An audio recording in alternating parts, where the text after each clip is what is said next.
The data is pointing to one conclusion. We are watching the largest energy supply disruption in modern history unfold right now. A total collapse in shipping through the Strait of Hormuz has left millions of barrels of oil stranded every single day, and it's triggering a violent reaction in the market.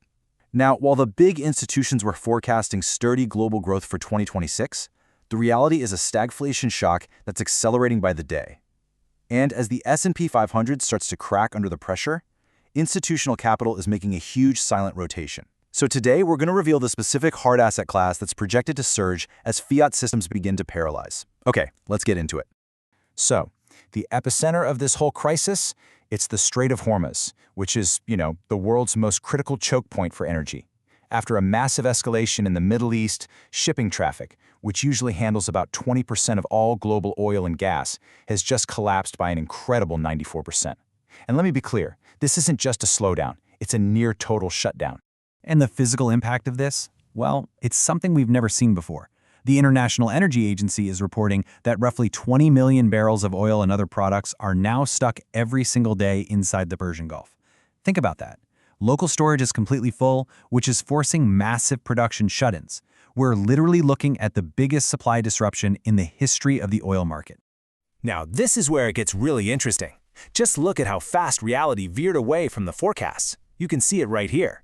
Back in January, big players like Goldman Sachs were projecting a solid 2.8% global growth. The IIF thought oil would be around $60 a barrel. But today, we are staring down a full-blown stagflation shock, with oil prices blowing past $105, and all of this is causing the S&P 500 to fracture, while behind the scenes, the smart money is making a massive, quiet move. Okay, so this brings us directly to the first major consequence, the impossible situation facing the world's central banks, especially the U.S. Federal Reserve. They are completely caught in a classic stagflation trap, and there's really no easy way out.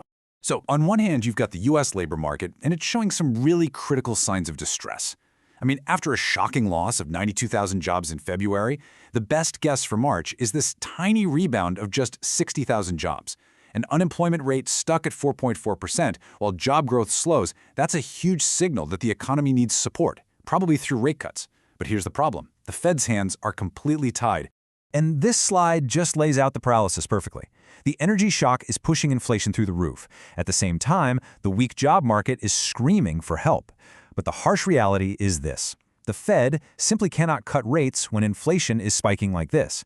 They'd risk losing all credibility and possibly trigger hyperinflation.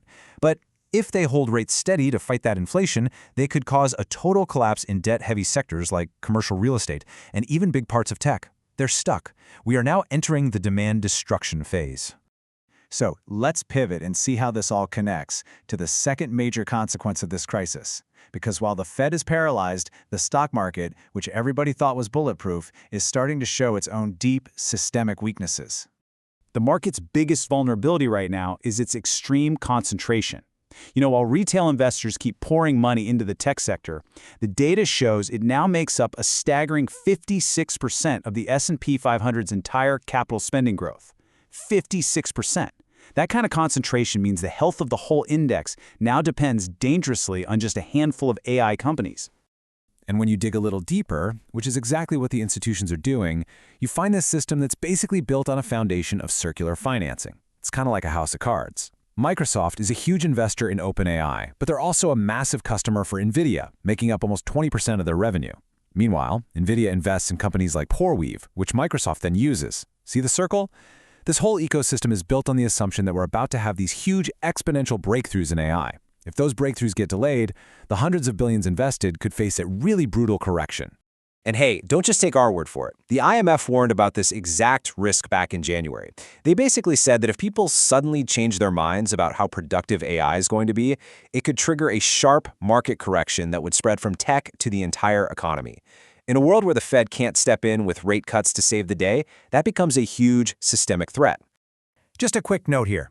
The information and comments we're providing are not part of any investment advisory services. This is a data-driven macro analysis, and it's intended for educational purposes only.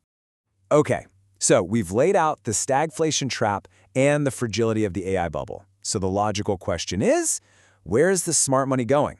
Well, the data shows us a massive, silent rotation is already happening. And what's happening right now is really a tale of two different markets. On one side, you've got the public stock market with its extreme volatility and this concentrated bubble risk. But on the other side, you've got global real estate, which actually hit bottom quietly back in late 2025. So while stocks are teetering, institutional investors are getting ready to drive a 15% surge in real estate investment this year because they see really attractive entry points. But this isn't just a broad bet on all real estate. Not at all. This capital rotation is incredibly specific. Institutions are moving away from those traditional core office buildings and rotating aggressively into prime logistics and industrial properties. The actual physical buildings we need for nearshoring and rebuilding our supply chains. And, really critically, they're pouring money into data centers, the hard asset infrastructure needed to power the AI boom, no matter what happens to tech stock prices. So here's the bottom line. The gap between where regular investors are focused and where the big institutional money is actually flowing has never, ever been this wide. If you want to stay ahead of the macro data and track the smart money through this whole stagflation shock, go ahead and subscribe now and turn on those notifications. Now, beyond real estate, there is one asset class that's really emerged as the definitive play for this kind of environment. It's an asset that acts as both the ultimate hedge and, believe it or not, the top offensive weapon for 2026, and that's physical silver. Think about it. In a world that's being defined by geopolitical fragmentation, weaponized supply chains, and the debasement of currencies to handle all this sovereign debt, the ultimate hedge is physical silver. Its performance back in the stagflation of the 1970s gives us a really clear playbook for what it could do right now. And look, this isn't just some theoretical hedge. The big institutions are putting hard numbers on this rotation. Data from JP Morgan projects silver prices to average $81 an ounce in 2026. That reflects a fundamental repricing of the metal's dual role in this new economy. The reason for such a bullish forecast is a massive structural deficit, and it's being fueled by two really powerful forces. First, as you can see here, industrial demand is absolutely huge. It's essential for things like solar panels and building out AI infrastructure. Second, as fiat currencies get weaker, the gold-to-silver ratio is set for a historic compression, which is going to drive an explosion in investment demand.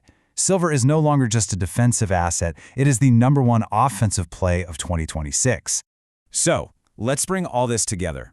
At the beginning of this analysis, we identified this massive stagflation shock that's coming. We've walked through all the risks and how the institutions are responding. Now let's outline the path forward for you. The strategic plan here is a pretty clear three-step process. First, you have to acknowledge the reality of the stagflationary shock and just how fragile that circularly financed AI bubble really is. Second, you execute an aggressive rotation out of those overvalued megacaps and into hard physical assets. And third, you prioritize the specific assets that benefit from these huge structural shifts, prime logistics real estate and the apex asset, physical silver. But just knowing what to do is only half the battle. The solution lies in this aggressive rotation, but to actually execute it properly, you have to understand the exact technical entry points. How are institutions structuring their positions? What are the specific ETF structures they're using to hoard these assets?